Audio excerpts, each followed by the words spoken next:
Hello, I'm Chris and welcome to my channel, Bognor Regis, Chris's Engage. Hope you're all keeping well in this hot weather and COVID and everything else that's going on at the moment. Now you're going to see me looking away on my little spreadsheet here, and the reason being is that not everything is right up there in the old noggin, and I do forget an awful lot, so there's my sheet there to go by. Now, it's been a while since I've done an update, and as you see, different location. I'm in the kitchen, and the reason being is that Mrs. Bognor Regis tested positive for COVID yesterday, and she's not feeling too good, I'm afraid. But at the present moment, she's in the living room watching golf on the big TV, which is why I'm down here.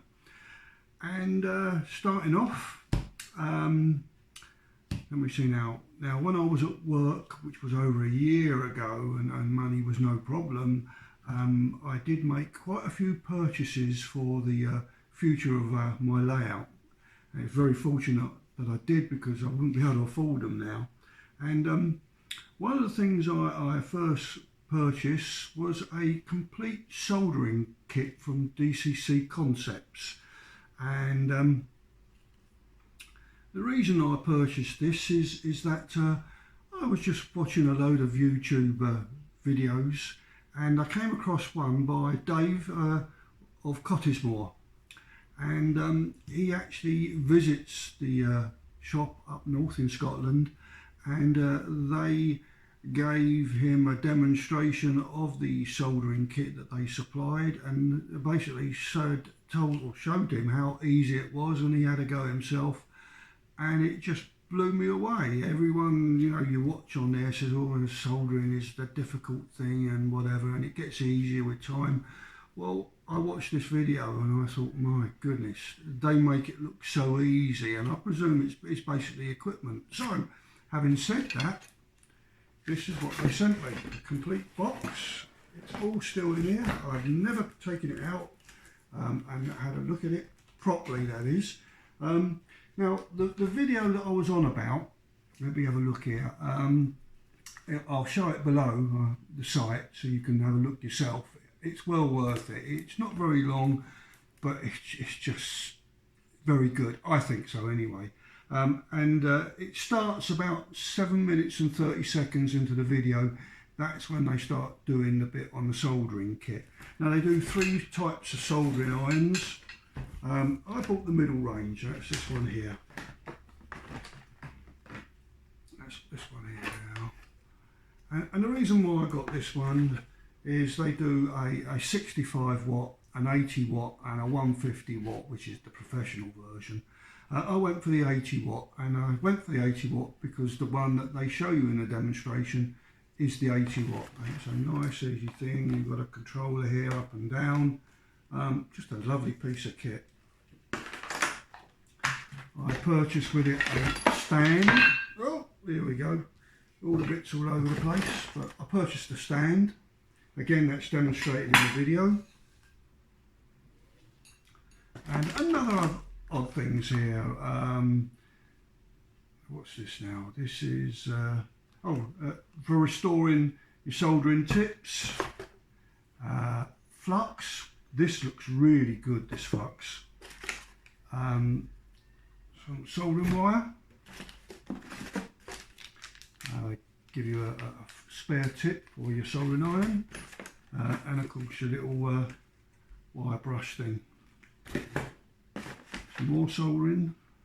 And that's it. And I don't think it was that expensive.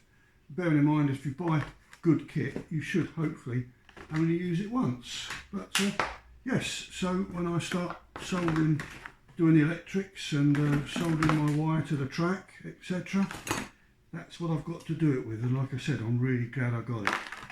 So the next bit here. The other item I purchased is a hand crimping tool, and the reason why I got this was one of the people I follow is Charlie of Chadwick Model Railway. Although he's 00 and I'm Engage, a lot of what he says you can convert to Engage, but I just like his channel. I like his wit. I have met him at one show, shook hands, and very nice chap. And I do enjoy his site. You pick up a lot of really good information on it. And of course, he recommended this item. Now, this is the item in hand, the hand crimping tool. Now, with my model railway layout, I'm building a test circuit. It will also be my programming circuit, and this is my controller for the DC side of it, and I will have a switch in the middle that converts it over to DCC.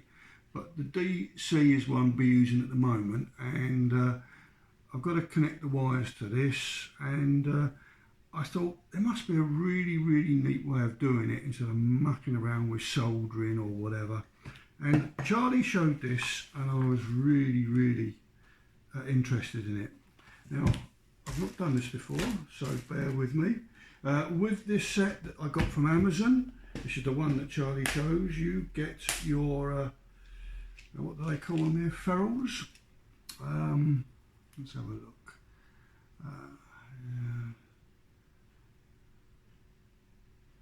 I know I wrote it down here somewhere, but I can't see it.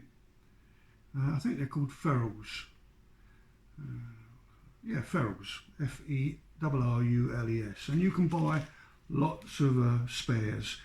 But when you look at this, you only use really a couple of them. The rest are just there for spare. I won't go amiss, but there's the box, and you can see it's all in there. Now, they give you on the chart, and it gives you the AWG reference. Now, I'm not really too sure what AWG stands for, but I did notice that when I purchase my wires, and I get all my cable from Railway Scenics, I like what they do, I like their layout, and I find their prices are very reasonable when you get quite a bit. So I've got my main wire for my bus wire, and I've got my dropper wires. Now the bus wire I believe is 32.02, and that's an AWG of 18 according to what you get from them. And then of course when you look at that, an AWG of 18 is the red one, which are these little babies. That's that. Maybe you can see it there, all right? Oh. Anyway, there we go. There, a couple there. Is the red ones. The other one, the white, are for your slightly smaller one, AWG 20, which is your 16/0.2, and that's my dropper wires. Now I've got red and black, and what I'm going to do is I'm going to wire this up with this wire. So the first thing I do,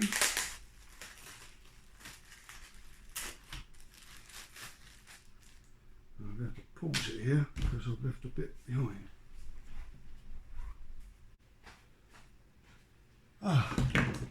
Best laid plans and all that.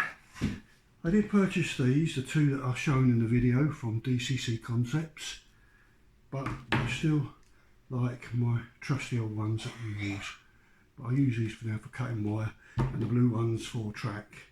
This is what I forgot, this thing here, basically for stripping the wire off. So let's have a look. I don't think I'm going to need a great deal of length, so if we do it to there. Now I've got a gauge on here as to how long I want to strip off, so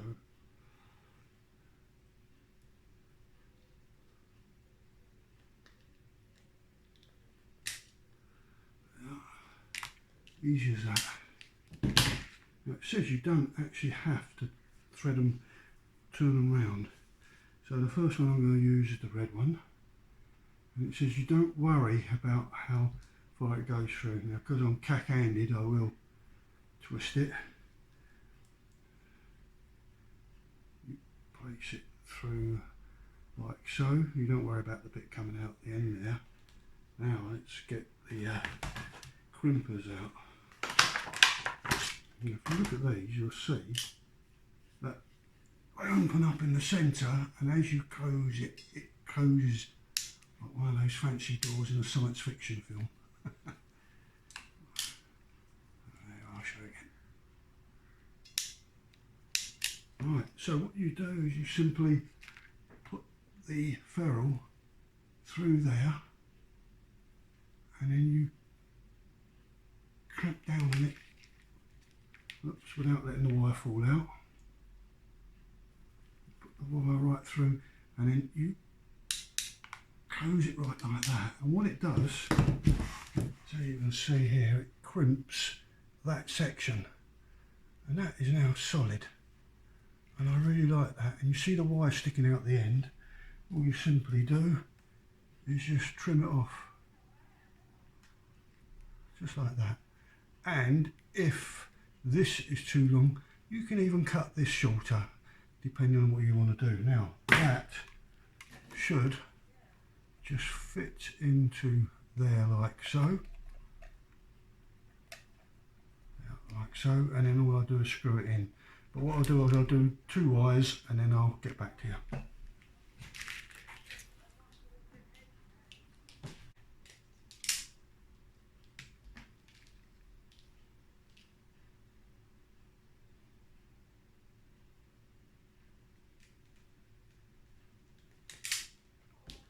What I like about this, you've got this little red lever thing here inside, see it just here, and depending on where you push that further out or in, depends on how much of the cable that you expose, or plastic that you take off, a bit of plastic you take off. So nice and easy, and very, very quick, as you can see. Now I'm hand-fisted git, and I don't have any problem with this whatsoever. And I like simple. Keep it simple, stupid. Yeah, and done.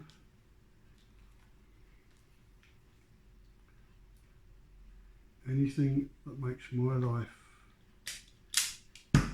easy.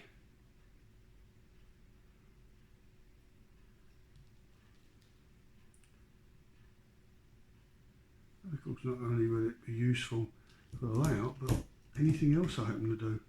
I'm told it's ideal for wiring up wall sockets. Makes things so much easier than trying to thread wires all in and out everywhere.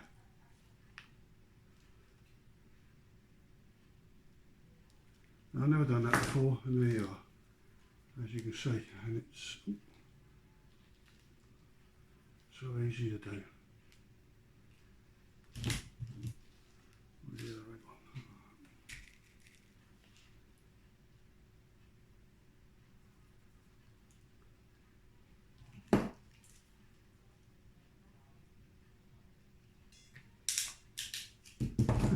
I really like that. That's great. Yeah, both wires done, and I can pull on that to the art's content, and they're not going to come out. And that's brilliant. I can turn that at an angle, so I can put it in the back of the box here like I need to. So this will go into one side, one of them there, and then it will go to the track. And on a temporary fitting, what I'm going to be doing is I'm going to be using these to clamp it onto the track when I show you up in the layout, but of course on the test circuit it will be properly wired in. So what have we got now? Next section I want to show you is my visit to John of Exhaven. Went there last week for the morning. Lovely, great time. Exmouth Harbour. Better when you see it for real. And the added bonus was Kev of Medway Peninsula, Medway Peninsula Railway, who kindly gave me this coaster. He'd arranged to go there the same morning.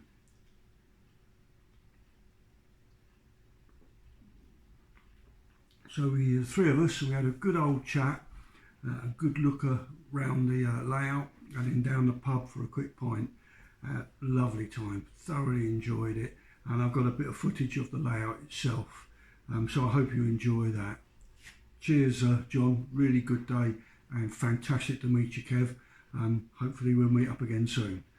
So with that done, I'm going to show you that section of the visit, and then we'll go up in the loft and I'll just show you a little bit of what I've been doing up there, bearing in mind this hot weather is not conducive to going up in a very, very hot, uninsulated loft, especially on the coast. Right, so let's, without further ado, let's get up there.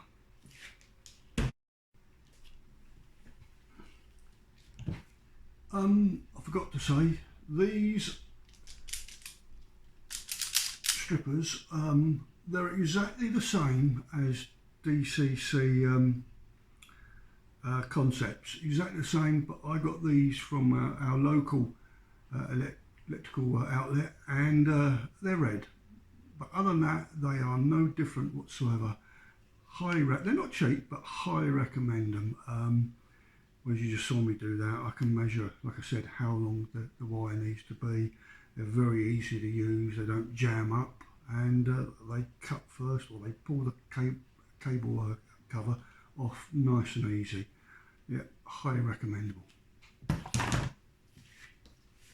So if you're watching this video, you normally know the beginning of who puts this out, do you not? And here we go, and as we pan round, you're going to see two fellow YouTubers. And of course on the left is Kev, and on the right is John, and of course you know that building well. So let's go and have a look inside.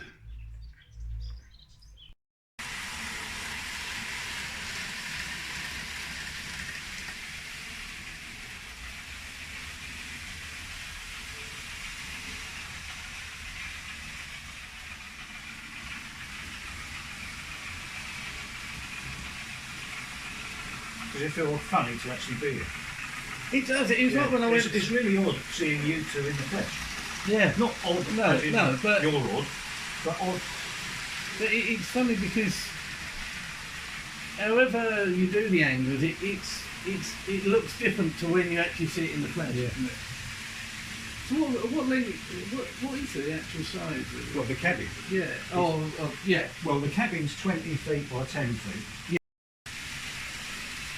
The form was going Yeah. And you have to make sure, because it's got two motors, and you have to make sure that both of them run at the same speed. Yes, because you don't want a taser or system. I got given a very complicated way of doing it through the 21, it's a big idiot. So I thought, I'm not quite sure how to do that. So all I've done, I put one engine on one track, one on the other, just to see if they run at the same speed, and I did. Yeah, so, yeah. That was a non-scientific test. These are so giddy, aren't they? Yeah. So the controllers must be just... Yeah, I'll show you that. They are quite, I'll show you.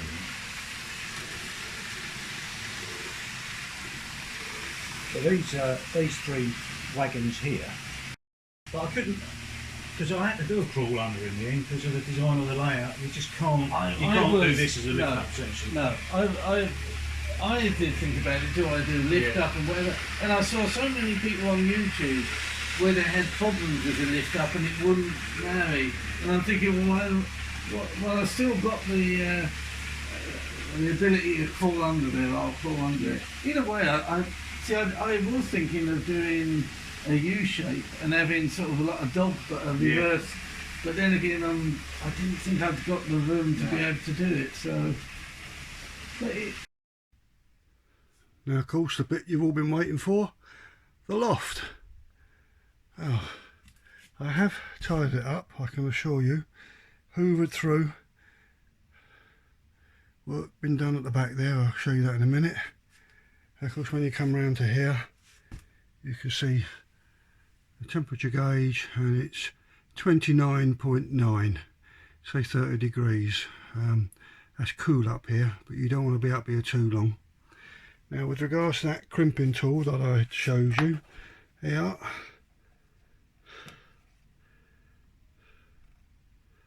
Really nice and easy. Slide in, tighten them up. One of the things that I noticed about that crimping tool, which I saw in a video, which might be handy for some, certainly will be for me, I've got a 4-way light switch in the hallway, and of course it's full of wires behind the back of it, and some of the little sections where you have to put wires into, you sometimes have to put 3 cables in there, and I found doing that, put 3 cables in, tighten it up, and invariably one of the cables would come out, and it would drive me mad. It took me over an hour to connect this light switch up, this 4-way light switch. And what you can do with these here is you can put 3 or 4 wires into one of those ferrules and clamp it off. You naturally have to go up to the next size, and clamp it off, and that way all those wires are tight, and then you're only putting 1 wire actually into the connector on the light switch. And of course you tighten that up, that's not going to come out at all. It's going to make my job, when I'm doing silly little jobs like that around the bungalow, so easy.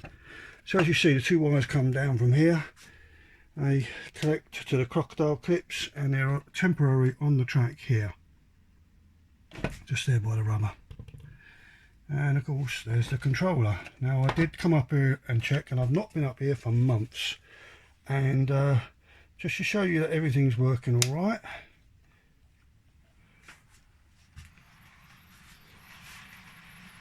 It's one of my new purchases with 8 coaches on the back. That's going up the incline. I'll explain what those other carriages are doing there in a minute.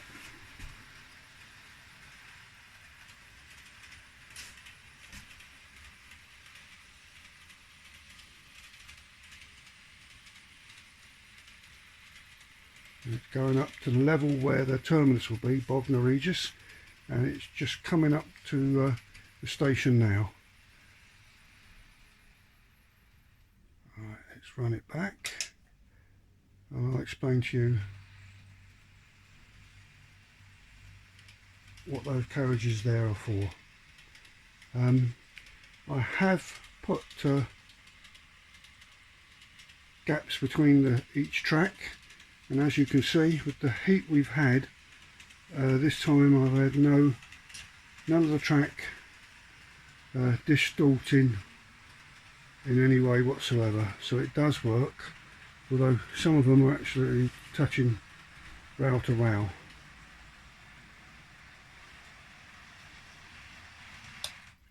Right, what I'll show you now, what I'm on about, is over here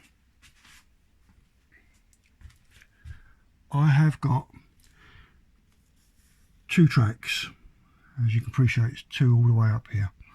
Now what I've done is I've put a load of carriages on one side, and the tracks are using this gauge, sorry, the other one, that's the scale, that's the measuring device I've used from track to track. So if you look at this bit here, now, as you can see, that's how I've done it. And not a problem, but what I want to know is it's not a very sharp bend, quite the opposite, but is that the right gap between carriages? Not these carriages, the ones that pass, and I'll show you in a minute, because what I'll do is I'll run the train up here.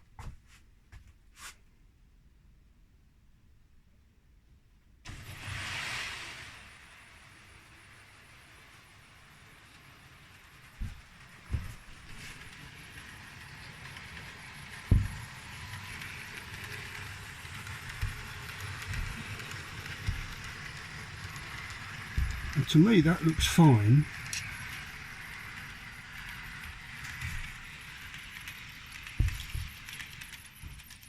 But I don't want to get it all done and find out that, you know, that's not right. I should leave a bigger gap. But if you look from this angle here,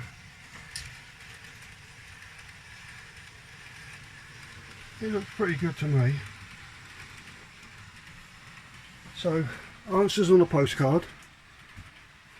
Is that the right one, the gauge I should be using for the two tracks, or do you think they should be slightly further apart? Right, I'm going to pause you here. Now these are the two purchases I made a while back when I was at the Ali Pali show. Now the one on the right again is a Graham Farish and it's N class, and the one behind again Graham Farish and that's a C class. Now you can see they're lovely detailed, beautiful little trains. And I got them for a bargain, I reckon. But oh, you see they run. Oh, that's off. Apologies.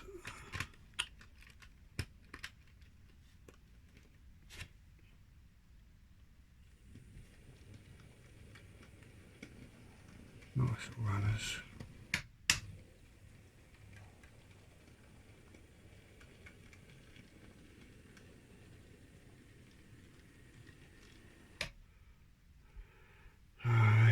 Now it's amazing, these are both brand new, up to date, and then I've got my old Ginty Mini Tricks coming up to 50 years old, that is. Now I'll give you a demonstration which I thought was quite amazing. Bear with me.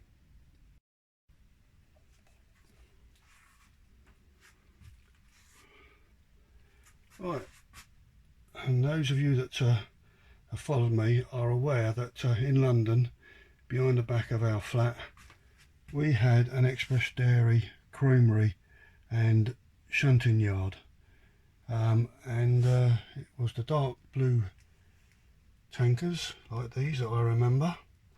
Can't remember what pushed them backwards and forwards, got no idea. Might have been a Ginty, I got no idea, I can't remember.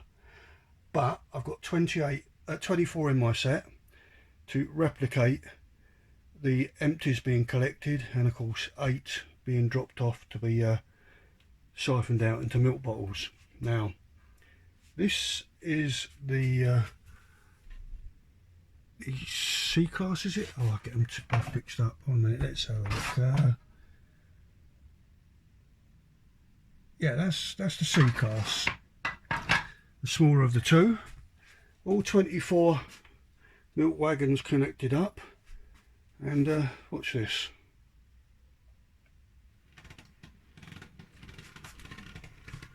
Oh, is that put on properly?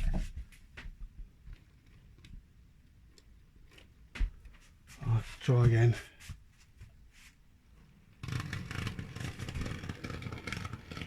It don't like it, does it?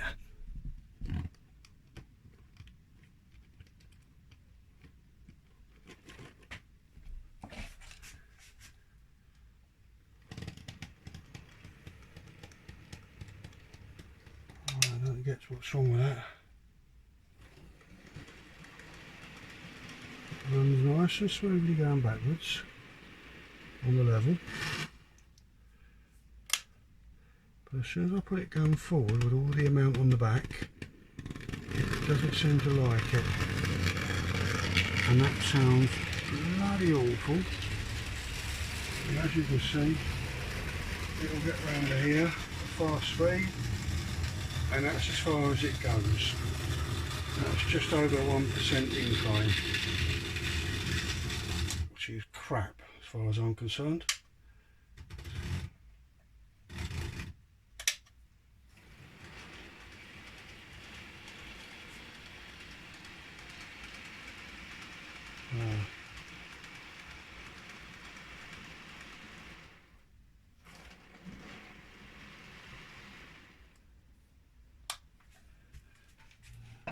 So we take this one off. Oops.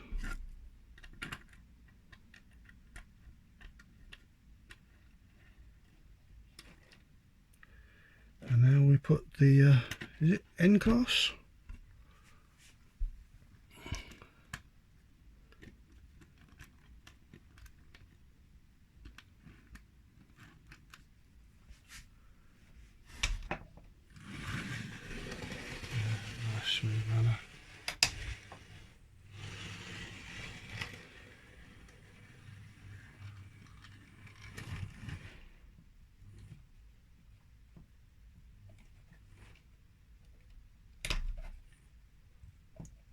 I don't like those. I really don't like those. Right, there we go.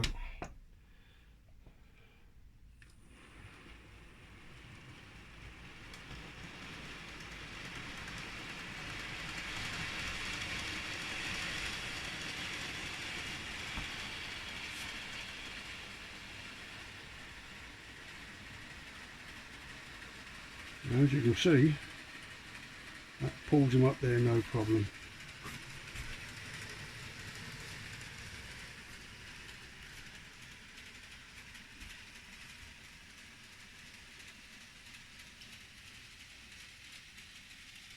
So long, I can't get it all in the screen. I can now. Lovely, isn't it? Right, let's slow it down.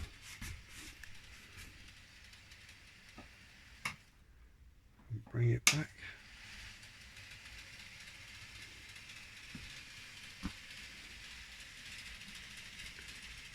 Now that pulls them up there. No problems whatsoever.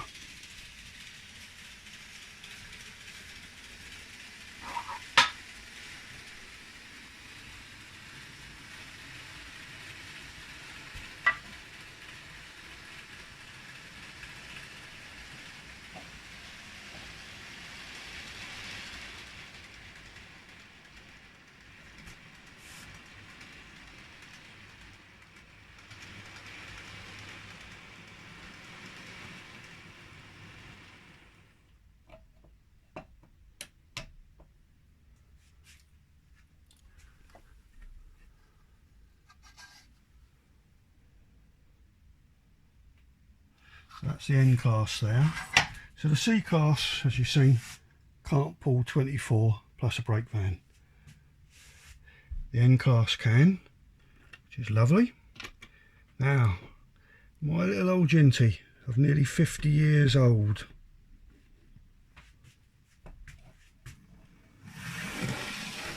It goes like a good one.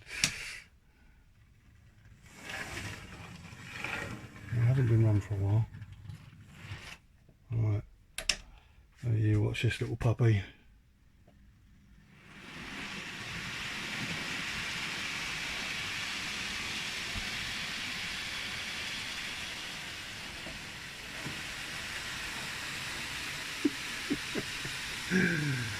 Oh, that cracking little train that is.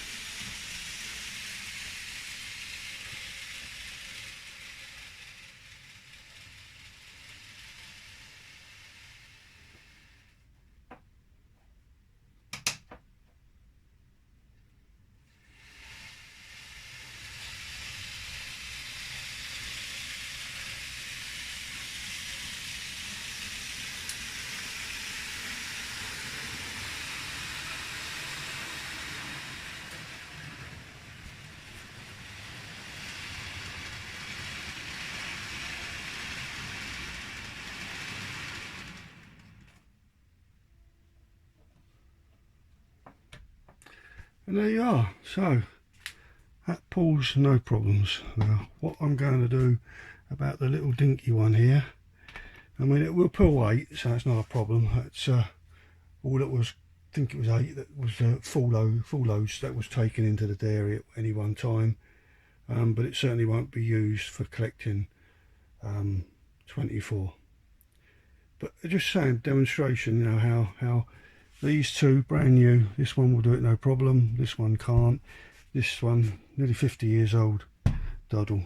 I think it's more powerful out of the three of them. Unbelievable. Right, the track, as you can see, this bit here that I've laid that we're looking at now, that is permanent. I mean, yeah, it's going to come up and have an underlay and then it'll be glued down and there'll be 2 lines here, but that is fitted up to here. This is just temporary, what's up there, so don't worry about how it goes wiggly woggly and up and down. That's temporary. This table here, this board here, this will not be there. That's not going to be there. That's as wide as it's going to be going along that side, and the same along there, as you can see. Right, so we'll take you up the other end. Now, as I said, that section there, I've just moved it, that won't be there, but it's going to be this wide going along here.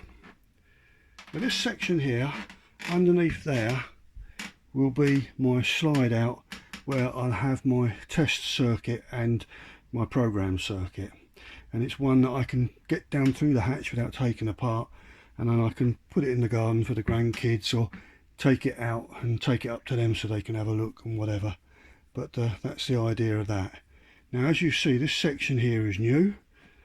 This is how wide it comes out from here on, and that will go all the way back to that side of the chimney, around the back, and likewise it's only going to be this wide here, and that will go right along there. And then it's in this area here that I want to put the dairy, and up there will be Barnum Station. Now, if you see those two bars going across, and I'll take you there now. Now this one here, I got no option, that's got to stay. Which is a pain because it means I've got to go underneath. Once I've got to this here, this is the main working area. So I'll have the bench work coming right out to here, right to the chimney, and this is where Bognor's going to be.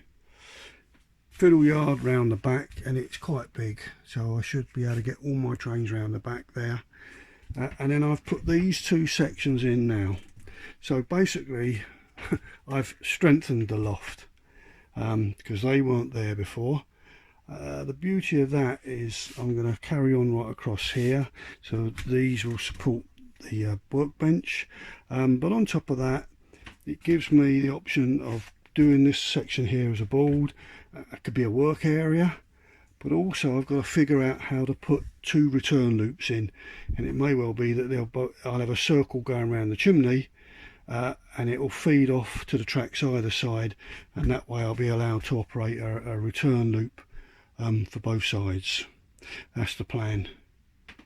But yeah, so this is new, this section across here. As you can see, it's fairly tidy here. So I've got this section here to complete. I've done a bit of work. There's another of my old girder systems. The problem is I've run out of money.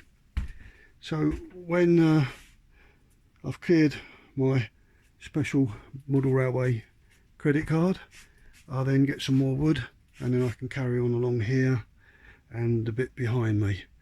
So I hope you like what you see. Slowly but surely getting there. Insulation, God knows when I'll get round to be able to do that, but it will be done one day, because if I want to work up here and play whatever, I'm going to need that done. But no hurry. But yeah, getting there. Hope you enjoyed it. Keep well, everyone, and I'll put an update as soon as I've done some more up here. Thanks very much for watching. Keep safe. Bye.